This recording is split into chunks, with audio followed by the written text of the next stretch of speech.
এই তিনটি কাজ করলে আপনি খুব তাড়াতাড়ি মারা যাবেন। যারা এই তিন কাজে অভ্যস্ত তারা অবশ্যই ভিডিওটি শেষ পর্যন্ত দেখবেন, কারণ এই তিনটি অভ্যাস ত্যাগ করার জন্য একটি মেসেজ রয়েছে যা ভিডিও শেষে জানতে পারবেন। এই তিনটি কাজ প্রিয় নবী সাল্লাল্লাহু আলাইহি ওয়াসাল্লাম করতে নিষেধ করেছেন। তিনি তার উম্মতদের উদ্দেশ্য করে বলেছেন, হে উম্মতেরা, তোমরা দীর্ঘায়ু চাইলে এই তিনটি কাজ ভুলেও করবে না। আল্লাহ যেন আমাদের এই তিনটি কাজ থেকে সব সময় দূরে রাখে, বলুন আমিন। প্রিয় দর্শক, বিজ্ঞানীদের মতে এই তিনটি কাজ প্রত্যেকটি মানুষ প্রতিনিয়ত করেই যাচ্ছে, বিশেষ করে যুবক ছেলেমেয়েরা এই তিনটি কাজে খুব বেশি আসক্তি, আর এই তিনটি কাজের ফলে তারা দিন দিন মৃত্যুর দিকে এগিয়ে যাচ্ছে, কিন্তু এই বিষয়ে তাদের কোনো ধারণাই নেই। তাই মানুষের যে গড় আয়ু তা দিন দিন কমে যাচ্ছে। বিজ্ঞানীরা প্রিয় নবীর বাণীর উপরে গবেষণা করে এই তিনটি বিষয় নিয়ে একটি চাঞ্চল্যকর তথ্য দিয়েছেন। বিজ্ঞানী সংস্থা বলছে, যে ব্যক্তি এই তিনটি কাজে নিজেকে অভ্যস্ত করেছেন তার হায়াত খুব তাড়াতাড়ি ফুরিয়ে যাবে। বিজ্ঞানীরা বলছেন, বাঁচতে হলে এই তিনটি কাজ এড়িয়ে চলতে হবে এবং নিজের পরিবারের সবাইকে এই তিনটি কাজ করতে নিষেধ করবেন। মুসলমান হিসেবে আমাদের প্রিয় নবীর আদেশ নিষেধ মেনে চলা উচিত। মুসলিম ভাই ও বোনেরা, আপনাদের বলি, আপনারা যদি এই তিনটি কাজে অভ্যস্ত থাকেন, অবশ্যই আজ থেকে সেই তিনটি কাজ ত্যাগ করার চেষ্টা করুন। নিজের অজান্তেই নিজের জীবনকে খুব তাড়াতাড়ি শেষ করে ফেলতেছি আমরা। চলুন বেশি কথা না বলে শুরু করি আজকের ভিডিও। প্রথম কাজটি হলো অতিরিক্ত ঘুম। বেশিরভাগ ছেলেমেয়েরা অনেক রাত করে ঘুমায় এবং ঘুম থেকে ওঠে দুপুর 12টা থেকে 1টার সময়। সারা রাত ফোন নিয়ে ব্যস্ত থাকে অথবা বিভিন্ন কাজে রাত জাগে। যারা রাত জাগে তাদের ভেতর আত্মহত্যার প্রবণতা বেশি থাকে। বিজ্ঞানীরা বলেছেন, অতিরিক্ত ঘুম মানুষের হায়াতকে কমিয়ে দেয়, মানুষের স্বাভাবিক জীবনকে স্বাভাবিক থেকে অস্বাভাবিক বানিয়ে ফেলে, শারীরিক অবস্থার অবনতি ঘটে। বিজ্ঞানীদের মতে রাতের 1 ঘন্টা ঘুম দিনের 5 ঘন্টা ঘুমানোর সমান। 2 নম্বর কাজটি হলো বেশি বেশি খাওয়া, অর্থাৎ যারা অতিরিক্ত খাবার খায় তাদের হায়াত খুব তাড়াতাড়ি কমে যায়। প্রিয় নবী বলেছেন, তোমরা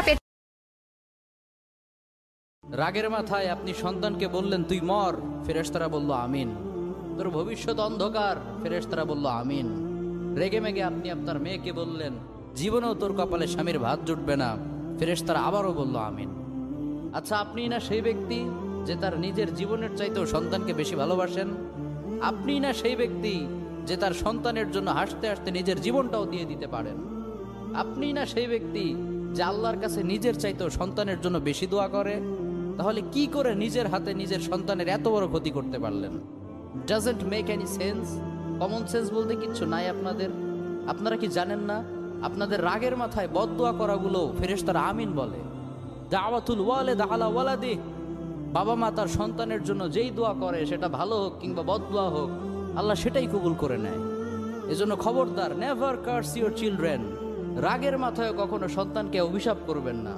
খুব বেশি রাগ উঠে গেলে তার জন্য উল্টা ভালো দোয়া করেন। রাতে খালি গায়ে ভুলেও ঘুমাবেন না, না হয় এই দুইটি বিপদ আপনার জীবনে আসবেই আসবে। এবার আধুনিক বিজ্ঞানও বাস্তব প্রমাণ করেছে কেন ইসলামে খালি গায়ে ঘুমানো নিয়ে সতর্কবার্তা দেওয়া হয়েছে। খালি গায়ে ঘুমালে যে মানব শরীরে এত রোগ ব্যাধি বাসা বাঁধে তা কিভাবে আজ থেকে 1450 বছর আগে আমাদের প্রিয় নবী সাল্লাল্লাহু আলাইহি ওয়াসাল্লাম জানতে পেরেছিলেন, তা নিয়েই হতবাক বর্তমান আধুনিক বিশেষজ্ঞরা। প্রিয় দর্শক, আপনি যদি রাসূলুল্লাহ সাল্লাল্লাহু আলাইহি ওয়াসাল্লামকে ভালোবাসেন, অবশ্যই আলহামদুলিল্লাহ কমেন্ট করবেন এবং ভিডিওটি শেয়ার করে সকল মুসলিম অমুসলিম ভাই বোনদের জানার সুযোগ করে দিবেন, কারণ আজকের ভিডিওটি সকলের উপকারে আসবে। এই তীব্র গরমে অনেক ইয়াং জেনারেশন, এমনকি বয়স্করাও খালি গায়ে ঘুমানো পছন্দ করে, এবং এটি যাদের অভ্যাস তারা অবশ্যই ভিডিওটি সম্পূর্ণ দেখবেন এবং ক্ষতি নাকি লাভ সেটা জেনে যাবেন। প্রথম কথা, ইমানদার মানুষের কখনোই খালি গায়ে ঘুমানো উচিত না, কারণ রাসূলুল্লাহ সাল্লাল্লাহু আলাইহি ওয়াসাল্লাম ঘুমানোর বিষয়ে তার উম্মতদের কিছু আদব শিখিয়ে গেছেন। যেমন বাতি নিভিয়ে ঘুমানো উচিত, উন্মুক্ত জায়গায় না ঘুমানো, খালি জায়গায় অর্থাৎ যেখানে কোনো বাউন্ডারি নেই সেই সকল স্থানে ঘুমানো উচিত নয়। এমনকি একজন এক ঘরে একা ঘুমানোর ক্ষেত্রে হাদিসে নিষেধ করা আছে। একজন মুসলিম হিসেবে সকলের উচিত এই কথাগুলো মেনে চলা। তো চলুন জেনে নেই খালি গায়ে ঘুমালে কি ক্ষতি হয়। কোরআন বা হাদিসের কোথাও স্পষ্টভাবে উল্লেখ নেই যে খালি গায়ে ঘুমানো যাবে না, তবে যারা খালি গায়ে ঘুমাবে তাদের জন্য 2টি সমস্যা সৃষ্টি হতে পারে। তার মধ্যে 1 নম্বরে, একজন মানুষ যখন খালি গায়ে ঘুমায় তখন তার উন্মুক্ত শরীর দেখে ফেরেশতারা লজ্জায় দূরে সরে যায়, এবং এরকম প্রতিনিয়ত হতে থাকলে একসময় তার ক্ষতিও হতে পারে। একজন মানুষের দেখাশোনার জন্য আল্লাহ তাআলা অগণিত রহমতের ফেরেশতা নিযুক্ত করেছেন। আপনি যখন ঘুমিয়ে যাবেন তখন আপনাকে পাহারা দেওয়া থেকে শুরু করে আপনার সমস্ত সুরক্ষার দায়িত্ব তারা পালন করে, কিন্তু আপনি যদি খালি গায়ে ঘুমান সেক্ষেত্রে রহমতের ফেরেশতারা আপনার থেকে দূরে সরে গেলে আপনার যে কোনো ক্ষতি হওয়ার সম্ভাবনা থাকতে পারে। 2 নম্বরে, যদি কোনো ব্যক্তি খালি গায়ে ঘুমায় তাহলে তার উপরে খারাপ জিনের প্রভাব পড়তে পারে। বিশেষ করে মহিলা খারাপ জিন আপনার শরীরে ভর করতে পারে। হয়তো অনেকে বিশ্বাস করবেন না, কিন্তু আল্লাহ তাআলা পবিত্র কোরআনে বলে